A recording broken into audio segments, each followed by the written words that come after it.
और अब तीसरा चरण जो 7 मई को होगा, जिसमें है झंझारपुर की सीट, सुपौल की सीट, अररिया, मधेपुरा और खगड़िया। ये जो 5 सीटें हैं, इन 5 सीटों पर क्या समीकरण है, कितने यहाँ पर दिग्गज आमने सामने टक्कर देते हुए नजर आ रहे, किन किन के बीच में मुकाबला है, क्या ट्रायंगुलर फाइट है किसी सीट पर, यह समझने की कोशिश करेंगे। अविनाश हमारे साथ जुड़े हुए हैं पटना से। अविनाश, 2 चरणों के चुनाव तो हो गए, अब तीसरे चरण की बारी और वहां पर कैंडिडेट और राजनीतिक पार्टियां जोर लगाती हुई नजर आएंगी। आपने देखा कि आज सभा भी हुई, पीएम भी पहुंचे इन सीटों को साधने के लिए। 5 सीट हैं, झंझारपुर, सुपौल, अररिया, मधेपुरा, खगड़िया। इन सीटों पर किसका दबदबा रहा है और इस बार क्या फेरबदल होता हुआ नजर आ सकता है?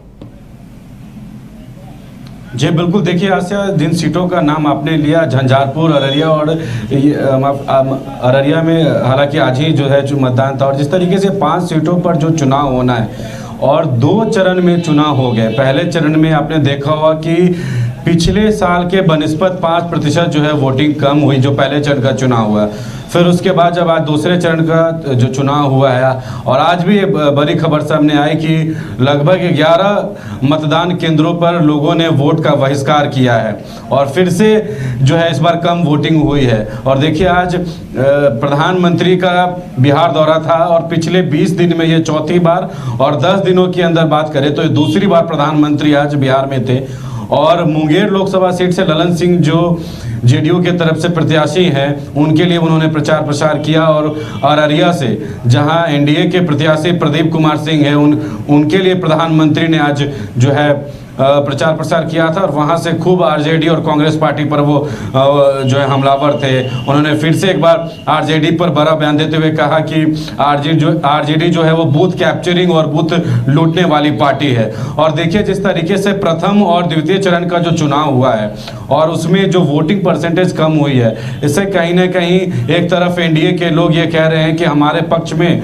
वोट जो है वो हो रही है, समर्थन हमारे साथ है। वहीं अगर विपक्ष की बात कर ले तो तेजस्वी यादव और उनके कई नेता ये दावा कर रहे हैं कि ये जो परसेंटेज कमी हुई है वोटिंग में, वो कहीं ना कहीं एनडीए के खेमे से नाराजगी है लोगों का, और वो लोग इस बार बदलाव चाहते हैं और इंडिया के गठबंधन के पक्ष में वोटिंग हो रही है। लेकिन ये सभी बातें तो क्लियर तब हो जाएगा जब सभी चरणों का चुनाव हो जाएगा। 7 चरणों में जो इस बार चुनाव हो रहा है, 2 चरण समाप्त हो गया और तीसरी चरण जो फिर से स्टार्ट होने वाला है, उसमें इन सभी चीज़ों को लेकर भी अब अधिक लोगों का ये ध्यान बना रहेगा कि देखिए, जिस तरीके से ये भी देखा कि आज फिर से 11 मतदान केंद्रों पर लोगों ने वोट जो है बहिष्कार किया है, किशनगंज के और अलावा कई ऐसे जो क्षेत्र हैं जहां लोगों ने वोट नहीं डाला। और यही वजह है कि देखिए, वोटिंग परसेंटेज में अभी काफ़ी कमी आ रही है।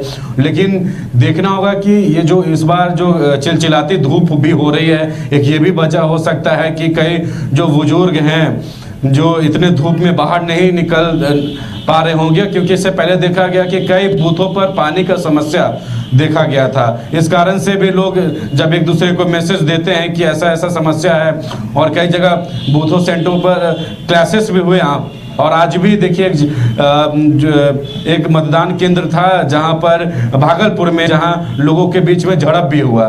तो इन सभी चीज़ों को देखते हुए अब तीसरे चरण की जो चुनाव होगी उस पर सबकी निगाहें जरूर रहेगी आशा कि इस बार किस तरीके से जो पुलिस प्रशासन है और फिर निर्वाचन आयोग के जो पदाधिकारी हैं वो किस तरीके से अविनाश, वक्त भी कम है, छोटे में समझना चाहेंगे। झंझारपुर, सुपौल, अररिया, मधेपुरा, खगड़िया, ये 5 सीट हैं जिनमें तीसरे चरण के तहत चुनाव होंगे। इनमें कौन सी सीट दिलचस्प समीकरण बनाती हुई नजर आ रही है?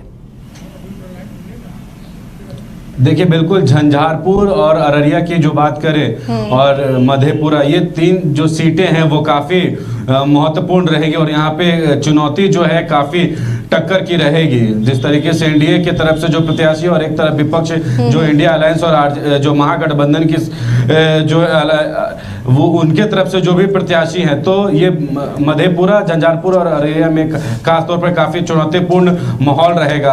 और देखना होगा कि किस तरीके से विपक्ष के तरफ से जो प्रत्याशी हैं और मौजूदा एनडीए सरकार है जिसमें बीजेपी और जेडीयू की सरकार है बिहार में, उसके तरफ से जो प्रत्याशी हैं इन तीनों 5 जगह पर, जिसमें 3 जगहों पर खास पर ध्यान सबकी रहेगी। और कहीं ना कहीं इस तीनों सीटों पर काफ़ी चुनौतीपूर्ण माहौल देखने को मिलेगा आशा।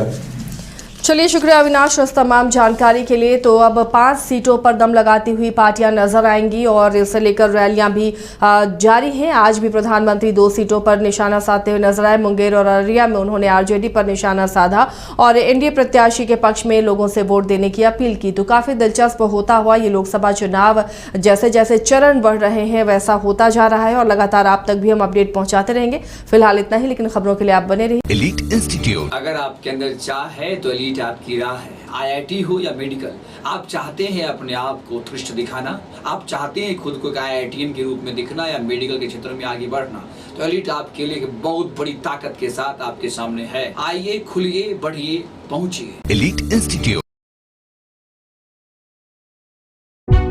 हजारों छात्रों के सपनों को सफलता की उड़ान देता गोल इंस्टीट्यूट 26 वर्षों में 17,000 से अधिक डॉक्टर बना चुका रिजल्ट फैक्ट्री के रूप में विख्यात झारखंड के छात्रों एवं अभिभावकों के बीच सर्वाधिक विश्वसनीय एवं लोकप्रिय संस्थान गोल, नेशंस लीडिंग इंस्टीट्यूट। हमारा विश्वास गोल के साथ।